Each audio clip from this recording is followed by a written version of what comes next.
Welcome to the Ask Jordan podcast, answering your questions about selling on Amazon.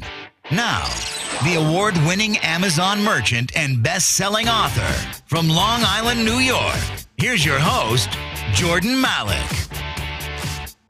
Hey listeners, this is Jordan Malik. You're listening to the Ask Jordan podcast. This is our 22nd episode. Thank you so much for listening, and I've been enjoying your feedback and the questions that you've been calling in. I'm glad you like this format. You know, I was listening to one of those spreecasts or watching one of those spreecasts from another Amazon seller the other day, and a spreecast is kind of like a video cast, and you know, these things last an hour and a half long, and there's a lot of joking around and fuzzy video, and they could say what they need to say in 15 minutes versus an hour and a half. I'm not trying to dissuade people from listening to a spreecast, or not trying to insult the providers of those, but to me, it just insults the listener's intelligence and time. You have a very busy day. Life gets in the way, work gets in the way, and my goal is to bring you some information you can put right to use and do it in 15 minutes or less. So thank you so much again for listening. And if you are listening for the first time, this podcast is about selling on Amazon, where every episode we answer a different question. If you miss any of our previous episodes, go to askjordan.net, where you will be able to instantly listen or download them or get them on iTunes. During this podcast, if you hear me mention a web address or URL like www.jordanmalik, I used to spell them out.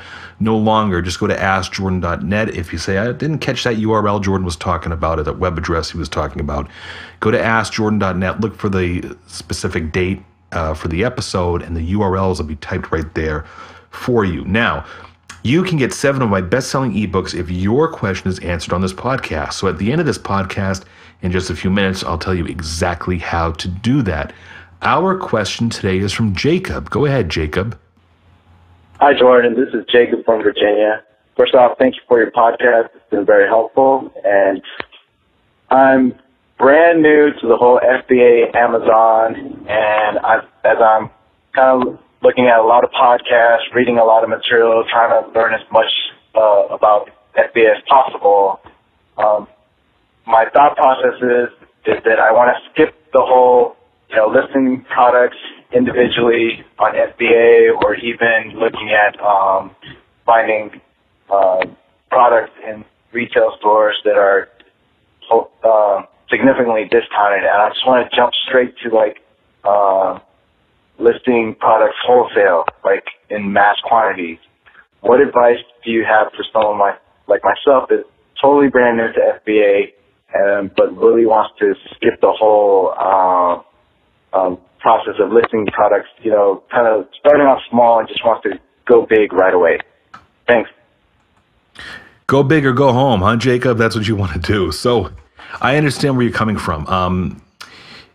Jacob is saying, okay, I want to start selling on Amazon, but I don't want to start looking for stuff around my neighborhood or in stores. I just want to go big and buy stuff in massive quantities, or considerably sized quantities, and start selling. Okay, Jacob, big risk in doing that. Giving you, if you go ahead with that procedure, about 90% chance you're going to either break even or lose money. What happens is, I think the biggest killer for anybody who starts selling products online, whether it's eBay or Amazon in your own store, is that everybody wants the results right away, and they want the big money right away. And 99 out of 100 times you're going to fail if you go about that way. The 1 out of 100 times, if it does work for you, that means you got lucky. What I tell everybody when they're selling on Amazon is make sure you diversify your risk. Okay, so although it may require a little more elbow grease to make sure that you're selling in several different categories, whether it be CDs, books, DVDs, toys, household items, etc. And by the way, those categories I just rattled off, you do not need a special requirement. You don't need special permission to sell in those categories. Or within the category, if you're selling all new books, well, you should be diversifying in used books. If you're selling all new toys, you should also be diversifying and selling collectible toys. And you should not be selling one type of toy. You should be doing puzzles, games, action figures, etc. And the reason why I always say diversify is that in case one part of the business fails, if an item is recalled, or you're prohibited from listing the item. I've seen sellers get prohibited from look at this. Disney Frozen is a good example. All sellers listings for Frozen, Disney Frozen, the movie, animated movie merchandise, are put on hold, and nobody was permitted to list anymore. And all the listings themselves were frozen, no pun intended, because there's counterfeit items that are out there, and Amazon is trying to get it all sorted out before they resume letting sellers sell Frozen. I always say when all sellers zig, you zag. So all the sellers were quick to get their hands on Frozen merchandise, Disney Frozen merchandise, because it was hot. And look what happened. Everybody did it. So now the marketplace is flooded, and there's counterfeits. And I know sellers who invested all their money. They started selling on Amazon just so they could get on the bandwagon hype of Disney Frozen. And they lost all their money is tied up in Frozen merchandise.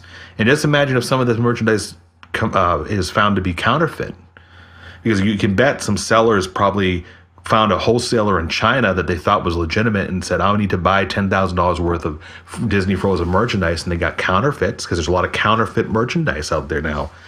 So I understand, Jacob, that you want to go big or go home, that you want to quickly start doing sales, but nobody really starts out like that. Even if it's just for a very short period, they start experimenting and building incrementally towards the big kahuna of buying items in big lots, right?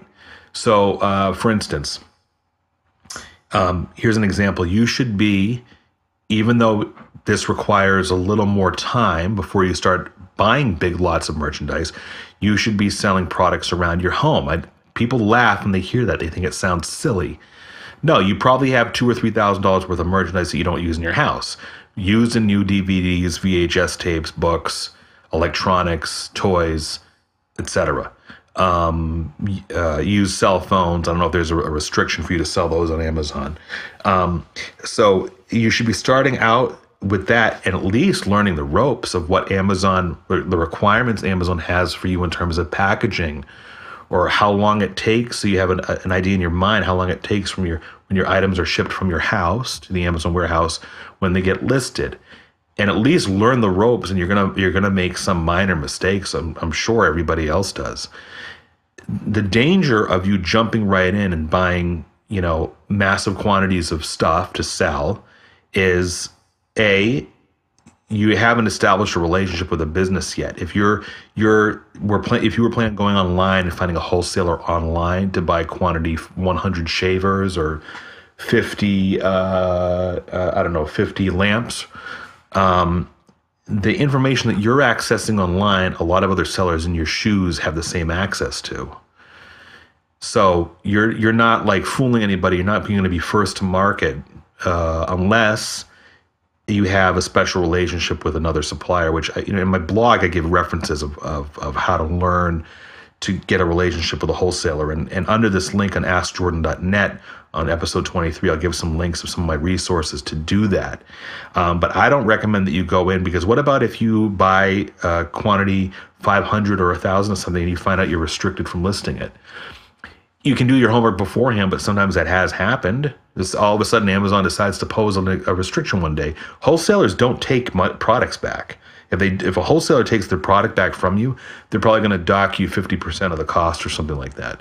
The good thing about buying retail is, in a worst case scenario, if you go to Kmart and you buy quantity 50 of Mickey Mouse lamps or Mickey Mouse plush or whatever, you can actually end up returning them. If the worst case scenario, you send them into Amazon, and Amazon should take that. I'm just saying, for some reason, if they didn't, for whatever reason, you can have Amazon ship all that stuff back to you at an incremental cost, and you can bring it back to the Kmart or Walmart and get your money back.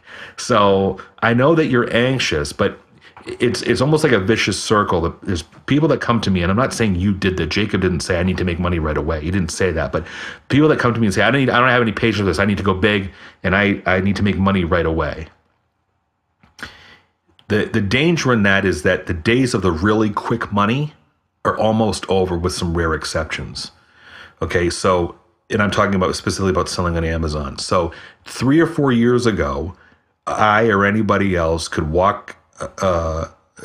drive to a few locations, whether they be libraries or retail stores, or flea markets or whatever and pick up a whole bunch of stuff for $100 and be able to sell it for about $1,000 on Amazon and pocket a profit of, $500-$600. Those days are almost over, not entirely. And I go through this in another podcast, or I will go through it in another podcast, but I call that the days of Amazon 1.0 are just about, in many cases, with some exceptions, that's just about over. Now you have to be planning your business like a real business, like a real retail business. And you have to know when to buy low to sell high. And you have to have, when items sold for you right away, a week, 2 weeks, 4 weeks, a month, now you have to have in your mind set that it's going to take 3 to 6 to 9 months for something to sell. That's because the competition is up. We went from a very small number of, not a very small number of sellers, but the number of sellers keeps multiplying. The number of sellers on Amazon every 2 or 3 months keeps multiplying again and again and again. So you have to start getting creative. So my suggestion is don't go big, because it could end up being a very costly experiment for you. Take the time to go small and plan this like a real business. And then when you have the knack down of selling products, it's only going to take you 2 or 3 months to figure all this out and iron out all your wrinkles, if you have any. Then start exploring buying bigger lots of things and do your research and establish relationships. Again, I'll leave a link in the episode, AskJordan.net page. Build relationships with the suppliers. And don't buy any big lots online. Please don't do that, because those are typically traps. If they're not traps, they're misrepresenting the product. If they're not misrepresenting the product, 100 other sellers are doing it, and you're going to lose money. Okay, so I hope that answers your question, Jacob. Let's see. Jacob gets 7 of my best-selling ebooks about selling on Amazon and eBay. They're worth well over $75 total. So Jacob, please contact me at AskJordan.net. Click on the little envelope icon in the upper right-hand corner under Contact Me. Send me an email so I know where to send your ebooks to. Excuse me. If you, the listener, have a question about selling on Amazon that you'd like answered, go to AskJordan.net or call 516-619-ONLINE. That's 516-619-6654. If I pick your question to answer, you'll get 7 of my best-selling ebooks, just like Jacob did today. Their total price for everyone else is over $75, and you get to hear your voice on my podcast. While you're there, please subscribe to my free newsletter. For Amazon and eBay sellers, I give away a ton of ideas, strategies, examples of what to sell, etc. Go to AskJordan.net. Scroll down on the right-hand side to subscribe. Hey, thanks for listening to the Ask Jordan podcast. We'll see you again in our next episode.